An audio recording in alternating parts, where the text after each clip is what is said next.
ancient biblical prophets wrote about the future. Today, theologians are poring over those scriptures with a firm belief that their prophecies are coming to pass. Journey now into the world of eschatology on Prophecy in the News with author and lecturer J.R. Church.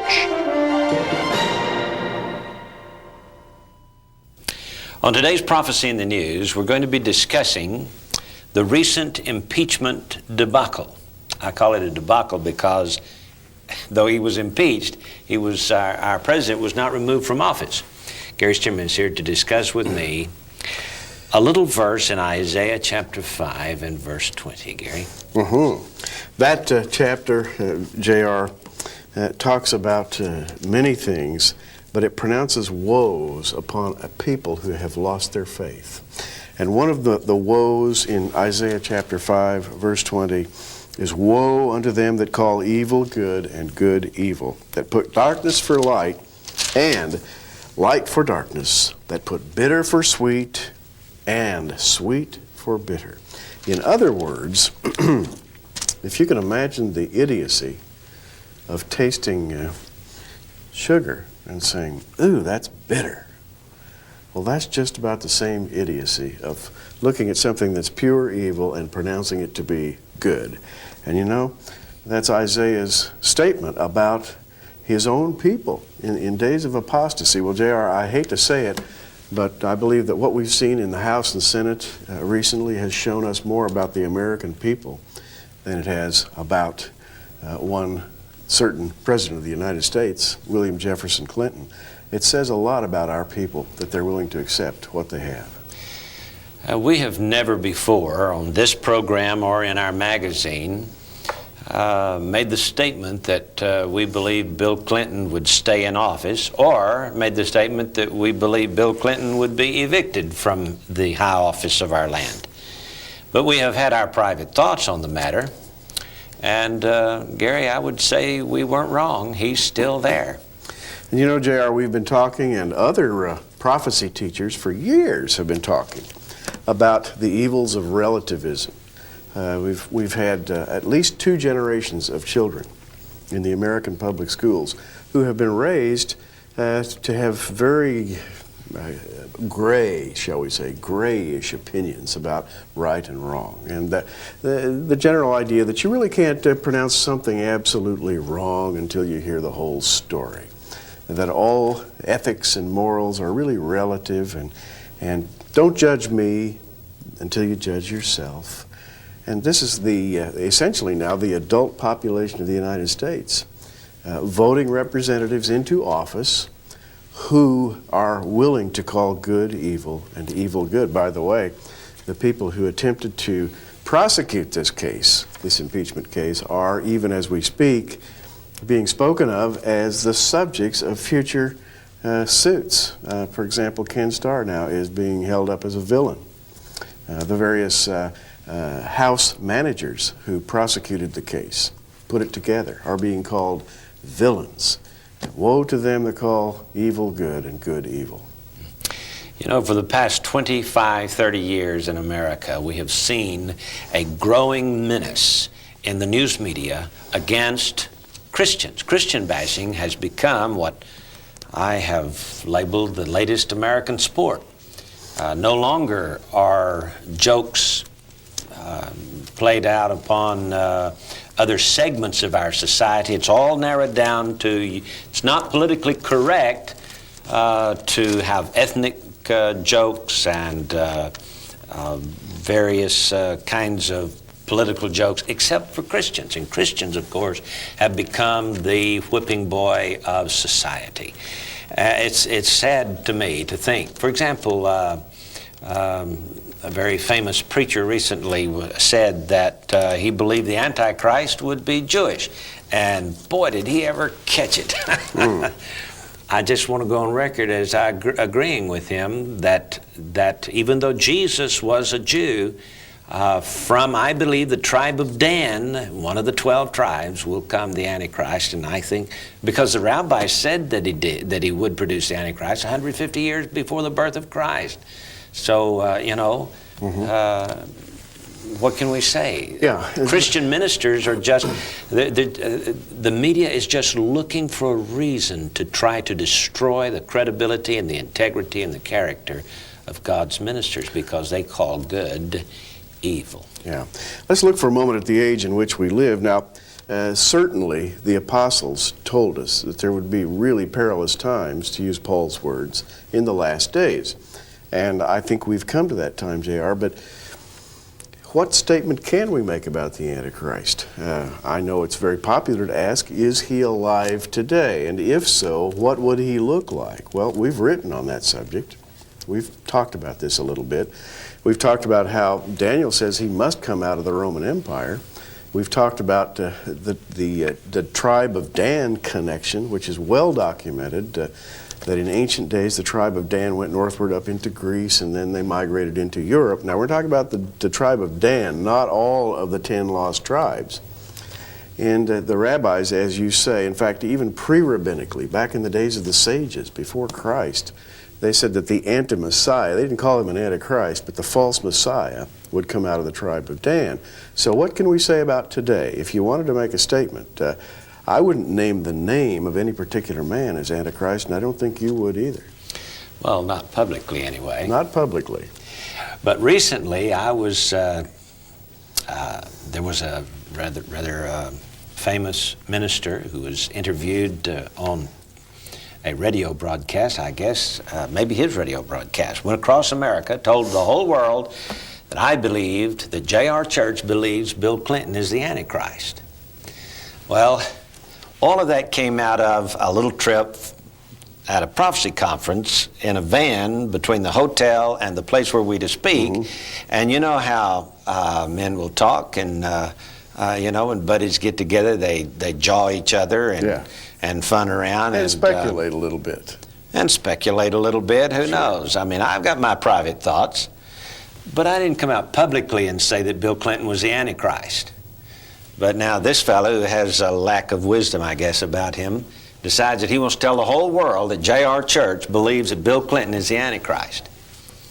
Who knows, Gary? He may be. Well, he may be, and I don't think we can reject that idea.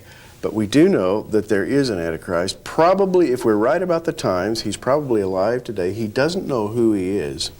I've heard many theologians make this very statement. He wouldn't be aware of who he is until the spirit of Satan enters into him, and he begins to be the prophesied son of perdition that's spoken of in the New Testament. Certainly, he would come out of some royal lineage out of Europe. I think that you've established that in your book, Guardians of the Grail. Certainly, he would come out of the tribe of Dan, which is not a contradiction, since Dan migrated into Europe. So we can say that he would be of some European descent that had a little bit of the bloodline of Dan, and as we've pointed out elsewhere, a little bit of the line of the Seleucids, Antiochus Epiphanes, and you can see that in Daniel chapter 11. And so he could very well be alive today. He could come out of Europe, America, possibly South America, Canada, Australia, who knows? Well, because of our roots in Rome and European politics, he could very well come out of the White House. I'm not saying that he is. Don't misunderstand me. There's a lot of difference between a theologian who makes a statement, this is the way it is, and is dogmatic about it, and when a theologian just says off the cuff that, he'll doodle, another one comes along. Mm-hmm. Now, J.R., we do live, I think, in what the Bible speaks of as perilous times. And I want to read from 2 Thessalonians chapter 2, something that I think is very important concerning the revealing of Antichrist.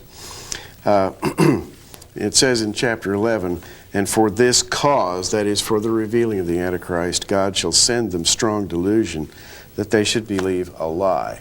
Now, there's something that I think we can say unequivocally today, and I want you to comment on this. I think the American people, not disregarding people around the rest of the world, the American people have been prepared to believe a lie. That is, the preparation is in place. Yes. I feel confident that America is being set up today for the New World Order. The New World Order is going to be a world government, a government, I believe, headed up one day by the Antichrist himself, whoever that might be. And since we live, Gary, in just months before the new millennium is introduced, I don't think it's out of character to speculate on political situations and the way governments are being manipulated and positioned to prepare for the rise of a one-world government and the rise of the man of sin. We know that he's going to be the key figure in this coming 7-year tribulation period. And since we are so close to the end of this millennium and the beginning of the next, I feel quite confident in what we're doing here, Prophecy in the News, in considering who might be the man of sin. We have a lot more we'll talk about when we come back in just a moment. Don't go away. Let's talk about American politics for just a moment. We have seen one of the most dreadful debacles in the history of the United States. We have seen justice trampled in the streets. I don't know any other way of putting it. Daniel chapter 11, verse 37 says that one of these days there's going to be a man who will not regard the God of his fathers nor the desire of women. Who knows? Are we talking about the same man? I am not prepared to tell you that he is or that he isn't. But Gary, the interesting thing to me about the presidents of the United States is that we really don't live in a republic anymore. We don't really have Republicans and Democrats. For example, you remember all the talk about the Republicans being partisan. It was the Democrats that voted lockstep 100% to keep him in. And I think probably everybody realizes that what we're talking about here is power. Very simply, we're not talking about truth, we're not talking about justice, very simply the exercise of power. And you know, when it comes to power, and just before the break we were talking about the dynasty of the Antichrist, for example. When it comes to power, that's how dynasties are built. And you may think that in America, in our representative republic, we don't really have dynasties. But you know, you might be surprised to learn just how some of our high leaders back through the years have been related to each other. It's interesting. Most of the presidents have been related. They all come from the same clique. I have a book that I bought a few years ago on the ancestry of the American presidents. And it was really an eye-opener to find that, for example, George Bush is kin to 14 American presidents and near kin to the rest of them. And among those he was kin to, of course, is Franklin D. Roosevelt, who was kin to 16 American presidents and near kin to most of the rest of them. Wow. For example, Richard Nixon and Gerald Ford are cousins. They go back, I think, 7 generations to the same family, brother and sister, who eventually produced these two men. So wouldn't it stand to reason that when Nixon was resigning that he would pick his cousin to succeed him, Gerald Ford? But that's not all. Gerald Ford then ran against Jimmy Carter. And those two guys are cousins. Going back to the same family roots. We're talking dynasty here, folks. Yeah. And George Bush is kin to all 3 of them. And the interesting thing about it is George Bush goes back to Benjamin Harrison. And in this book, the Boston Genealogical Society, who published this book, said that Bill Clinton, President Bill Clinton, is not kin to any of them. Of course, they didn't have any information on him. But since then, Burke's Peerage has come out and said that he is kin to the Benjamin Harrisons, which means, listen carefully, George Bush and Bill Clinton are kin. Distant cousins. Yeah. How about that? One's a Democrat, the other's a Republican. You think we have a 2-party system in America? Oh, come on. Well, you know, the Bible, the biblical view of this, JR, is that we wrestle not against flesh and blood, but we wrestle against principalities, powers, rulers of darkness in high places. In other words, there is, I guess, shall we say, real power behind the earthly thrones. And it stands to reason that power would develop in dynastic ways. Little cliques and mini cliques and people helping each other up. And first thing you know, you've got a dynasty developing, and there goes the representative republic, and it becomes a power struggle. And I think in America, we've arrived at the place where power is the most is given the most weight. So if you took, for example, truth, justice, representative democracy, those are all just eclipsed by the simple word power. That's what it's all about now. Yeah. One of these days, an Antichrist is going to come upon the scene. We don't know exactly when, and we don't know exactly who this will be. But if we live so close to the beginning of the tribulation period, as most theologians think today, That's right. then the Antichrist has to be around somewhere. He can't be born in the future, Gary. He's got to be of some age, as shall we say, voting age by now at least. Oh, at least. At least voting age. You know, J.R., in 2 Timothy chapter 3, verse 1, there's a very famous verse where Paul is talking to Timothy, and he says, "This know also that in the last days perilous times shall come." And then there is this list of degenerate conditions that will exist in the last days. And I think we're seeing those right now. But, you know, what fascinates me is that this word perilous, in the last days, perilous times shall come, is translated from the Greek word kalepos, which means ragingly insane. In fact, it is the adjective used to describe the demoniac that came screaming out of the caves near the Sea of Galilee when Jesus came ashore in a boat. Here came this demoniac. Well, he was described as being ragingly insane. The same word is translated there to describe him as is used by Paul to describe the latter days. And sometimes I get the feeling, am I all alone? Sometimes I get the feeling that there's just a little insanity out there, a little raging insanity, and we're only seeing the leading edge of it. It's going to get worse. Especially with people like Geraldo. Talking about Now- raging insanity. Now, J.R., you're mentioning names. And Scratch that. Scratch it. Right. Forget I said it. Okay. The thing about it is, the American presidents are not only kin to each other, Yeah. but they are kin to European royalty. Now, some years ago, I wrote a book entitled Guardians of the Grail and the Men Who Plan to Rule the World. It's a story of the rise of European royalty who believed that they were the family of the Holy Grail. I'm sure you've heard of the legend of the Holy Grail, King Arthur and the Knights of the Round Table and all of that. How that the cup that Jesus drank from on the night before crucifixion became the Grail, or the Holy Grail, that bore the blood of Christ. Well, there is a royal family in Europe who, down through the centuries, have only intermarried cousins with cousins, and they believe that they are divine, that God's blood flows through their veins, that they are the offspring of Jesus Christ and Mary Magdalene. And it has come right down to the American presidents. Even George Washington was kin to the English throne. And J.R., there are several secret societies of very powerful and wealthy men.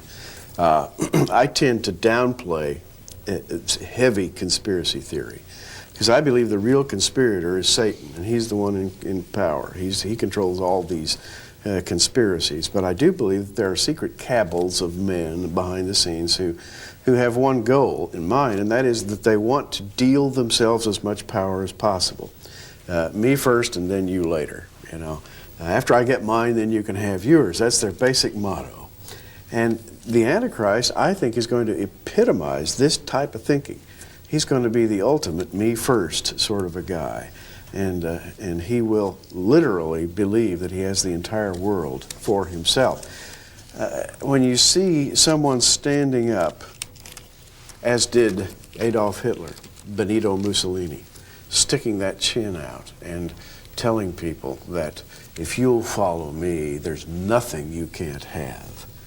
That's what I'm talking about. That's the essence of raw power.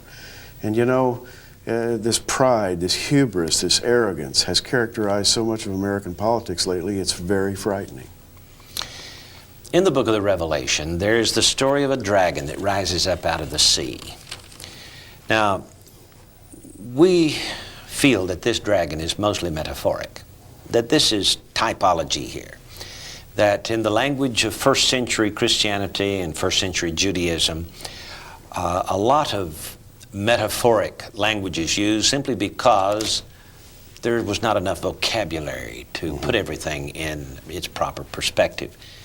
When it comes to this beast with 7 heads, John writes, "And I saw one of his heads as it were wounded to death, and his deadly wound was healed, and all the world wondered after the beast. And they worshipped the dragon, which gave power unto the beast. And they worshipped the beast, saying, Who is like unto the beast? Who is able to make war with him?" Well, this deadly wound, I've heard preachers say in my growing up years that the Antichrist was going to be killed, that he would receive a wound in the head, and that he would come to life again and then go into perdition. Yeah, I've heard that too.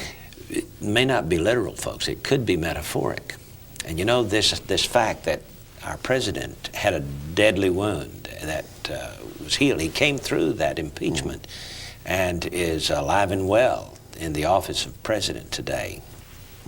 I may be stretching it, but there's one deadly wound I guarantee you was healed. Absolutely healed. Well, at any rate, if someone asks you today, is the Antichrist alive right now? You'd probably be safe in saying yes, and not because we can necessarily see him, but because we see the proscribed conditions that must exist before he comes forth. Again, publicly, we're not prepared to say who or who is not the Antichrist. All we can do is speculate like other men. We'll be back in just a moment.